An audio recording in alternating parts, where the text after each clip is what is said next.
By surrender, I don't mean that to leave your business and say I'm not doing it, but by surrender, I mean that, okay, maybe there is a way to avoid that and to still follow my aims and my dreams, but somehow be flexible about it. Yeah, this is most important. Welcome to Unstoppable Podcast with Harry Sardinas, inspiring conversations with influential millionaires, investors, thought leaders, entrepreneurs who are making a massive difference with their innovative products and services, and sharing the challenges and wisdom of how they sold their first million. How would you like to be able to grow your business and achieve your first million in sales? And today we have a surprise for you because we have a special guest. He's a serial entrepreneur, an angel investor. His name is David. So David, please, can you introduce yourself and share a little bit with us what you do? Of course. Hi, Harry. Thanks a lot for this opportunity. I'm Davit. I'm serial entrepreneur and angel investor, as you already mentioned, from Tbilisi, Georgia. I am proud owner of Tsitsko Holding with 8 companies in it from around the globe. I am with tech background and IT background, and currently I own startups, 6 startups in my portfolio from the tech. And the last thing that I do, and mostly what I want to do, is to mentor SMEs and the startups in the near future. So I do that because I believe in supporting each other with the background and experiences that we share. Excellent, David. And then, David, now let's go for these 5 steps, the step that everybody's waiting and looking forward to hear from you. In your opinion, David, in your as your experience as serial entrepreneur, Yes. what are the 5 steps that you took building and growing your business that you think that these 5 key steps led you to achieve your first million in sales? So, 5. Okay. what would be I was not ready for it, but I will try my best. So I think first and most important is to have realistic dreams. This is where you should start. If you are in the junkyard, you should dream, but you should dream about realistic and accountable dreams. Yeah. This is how I started. I remember when I started, I was like, I was waking up during the night, and in my dreams, I was on the meetings to sell some stuff. Wow. I remember that very precisely because I was so focused on to do something that I wanted it so well. And I remember that usually I was like dreaming about 100K projects. And, I was dreaming about to have turnover of 500,000. And this is becoming reality if you have it countable and if you have it realistic. So if you are thinking about to sell 2 billion in 1 year, this is not possible. If there is not like luck involved or some kind of magic behind it, realistically, when you are starting from zero to sell 2 billion in 1 year is impossible. So you have to think realistically and dream realistically and have countable dreams. This is number 1. Number 2 is to analyze yourself and your business. And this analysis should be very realistic as well. And how to do it? This is another topic for me to being a mentor.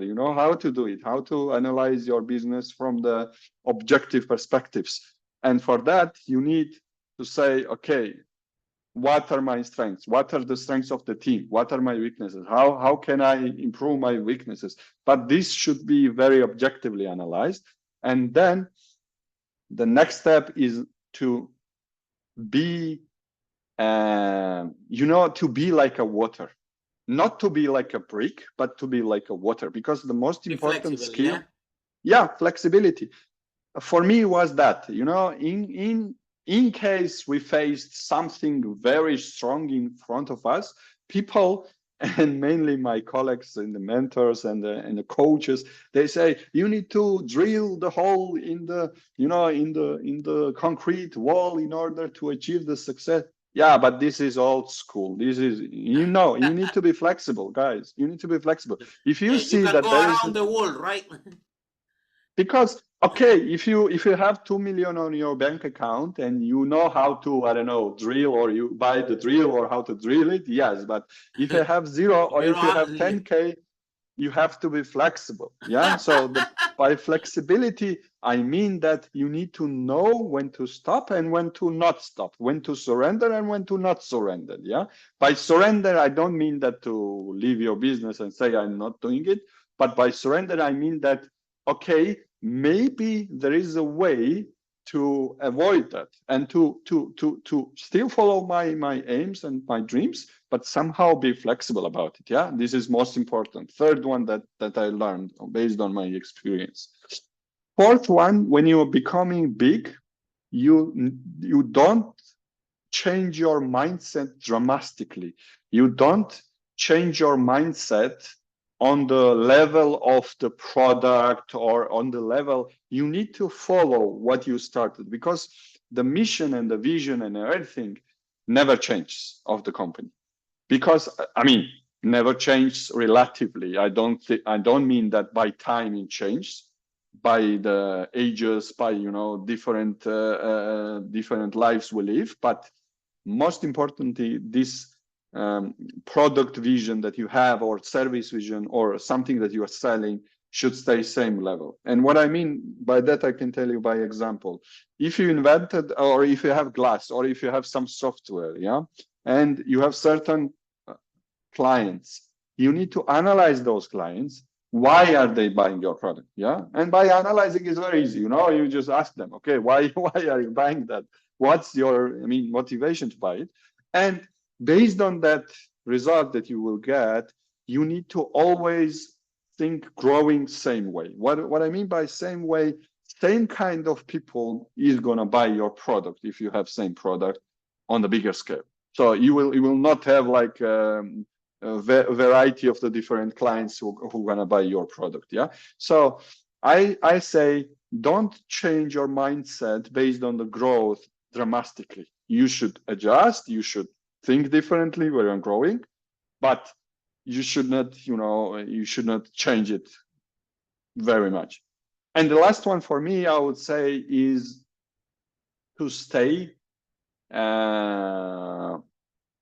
on your principles, and for me, I think that there are principles in the business, and there are the rules that you are following from your heart. And I always say that the business looks like the persons that they that are creating that business, and I always say that you should follow your heart sometimes in the business too. So never say that, okay, there are no principles, or we should do something that is not acceptable for me personally, and this is necessary for the business. No, I'm against of it. You should stay on your principles. You should stay on your path, and you should do what you're thinking is right at the moment for you and for your business. Whew, I think I did it. High five. Yeah. Wow. Yeah. That's fantastic, David. Mm, And thank you. what is the message, right? The message that you have, that you can share with founders out there, that they're looking to drive the company forward. They're looking to to start and grow. What is Yes. the biggest message that you have for them? I have two, if I may. So one is, if you believe in something, there is no point of stopping, because you will just, you just throw away all the things that you did already. So don't stop. There is always a way to somehow overcome the challenges, because I faced so many times. I used to be a CEO of my company, and I faced very dramatic issues, and there were, ugly moments in the business, but there is a way. stay calm. There is a way to overcome the problems. And the second I want to say is that regarding the grow, I was comparing that to the hot air balloon. In order hot air balloon to fly high, sometimes you need to throw the weights away, not the people, but the weights. So basically, what I think, sometimes you need to think very, very much about the efficiency.